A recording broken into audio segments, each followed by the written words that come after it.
ശസ്ത്രക്രിയയ്ക്കിടെ മാറി അവയവം നീക്കം ചെയ്തു. ടാക്സി ഡ്രൈവറായി ജോലി ചെയ്യുന്നതിനിടെ ഡോക്ടർ പിടിയിൽ. പി. ചെറിയാൻ.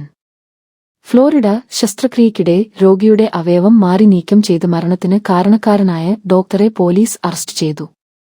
തോമസ് ഷാഗ്നോവ്സ്കി, 44, എന്ന ഡോക്ടറെ അദ്ദേഹം ലിഫ്റ്റ് ടാക്സി ഡ്രൈവറായി ജോലി ചെയ്യുന്നതിനിടെയാണ് ഫ്ലോറിഡ പോലീസ് പിടികൂടിയത്. 2024 ഓഗസ്റ്റിൽ വില്യം ബ്രയാൻ, 70, എന്ന രോഗിയുടെ പ്ലീഹ നീക്കം ചെയ്യുന്നതിന് പകരം ഡോക്ടർ അബദ്ധത്തിൽ കരൾ നീക്കം ചെയ്തു. ഇതേ തുടർന്ന് അമിത രക്തസ്രാവം ഉണ്ടാവുകയും രോഗി ഓപ്പറേഷൻ ടേബിളിൽ വെച്ച് തന്നെ മരണപ്പെടുകയും ചെയ്തു. നീക്കം ചെയ്ത കരളിന് ഏകദേശം 2 കിലോയോളം തൂക്കമുണ്ടായിരുന്നു. എന്നാൽ ഇത് പ്ലീഹ തന്നെയാണെന്ന് ഡോക്ടർ അന്ന് തെറ്റായി അവകാശപ്പെട്ടിരുന്നു. സാധാരണഗതിയിൽ പ്ലീഹയ്ക്ക് 150 ഗ്രാമിൽ താഴെ മാത്രമേ തൂക്കം ഉണ്ടാകാറുള്ളൂ.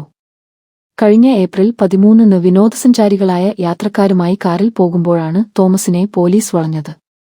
തോക്ക് ചൂണ്ടി പോലീസ് കാർ തടഞ്ഞപ്പോൾ തങ്ങൾ കൊള്ളയടിക്കപ്പെടുകയാണെന്ന് കരുതിയെന്ന് യാത്രക്കാർ പറഞ്ഞു.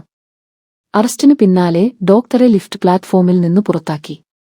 ഇനി മുതൽ ഞങ്ങൾ ഊബർ മാത്രമേ ഉപയോഗിക്കൂ എന്ന് യാത്രക്കാർ തമാശയായി പ്രതികരിക്കുകയും ചെയ്തു. നേരത്തെ തന്നെ മെഡിക്കൽ ലൈസൻസ് റദ്ദാക്കപ്പെട്ട തോമസിനെതിരെ മനഃപൂർവ്വമല്ലാത്ത നരഹത്യക്കാണ് കേസെടുത്തിരിക്കുന്നത്.